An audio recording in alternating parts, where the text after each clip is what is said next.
ఎండిపోతుంది, నీళ్ళే ఎండిపోతుందని ఇచ్చింది. ఎత్తకుండా ఎకరానికి ఎవరు మన సాయి మీద ఎంత పెట్టుబడి పెట్టినా 90,000 పెట్టినాం సార్. దీనికి 30,000 లెక్క. 3 ఎకరాలు 3 ఎకరాలు మొత్తం గొర్రెలకి 3 ఎకరాలు అంటే మొత్తం 6 ఎకరాలు నాటు పెట్టినాం సార్. 6 ఎకరాలు పెడితే 6 ఎకరాలకు ఒక గుంట కూడా మిగలేదు. మొత్తం 6 ఎకరాలు ఇక్కడ 3 ఎకరాలు ఉంది, పక్కన 3 ఎకరాలు ఉంది. 6 ఎకరాలు 6 ఎకరాలు పూర్తిగా ఎండిపోయింది సార్. ఇది మన రేవంత్ రెడ్డి సార్ గారి పుణ్యం. ఇది అంతకుముందు కేసీఆర్ గారు ఉన్నప్పుడు మాకు ఈ పొలంలో ఎన్నడూ నీళ్ళు ఎండలేదు. ఈ పొలంలో చేపలు పట్టుకున్నాం కేసీఆర్ సార్ ఉన్నప్పుడు. మరి ఇప్పుడు అంతటి దగ్గరగా మరి ఎందుకైందో ఏమర్థం కావట్లేదు. ఒకప్పుడు కావాలి నిండుకు పారిన పొలాలు మాయి ఇప్పుడు పూర్తిగా మాకు ఉరి పెట్టుకున్నట్టు చేసి పెట్టారు మాకు.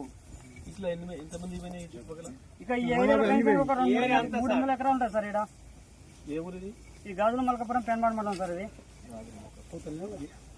అంటే మీరు గాడిపల్లి మండలం నుంచి వెళ్ళి ఇక్కడ జాడ దొరికి మేపడానికి వచ్చింది సార్.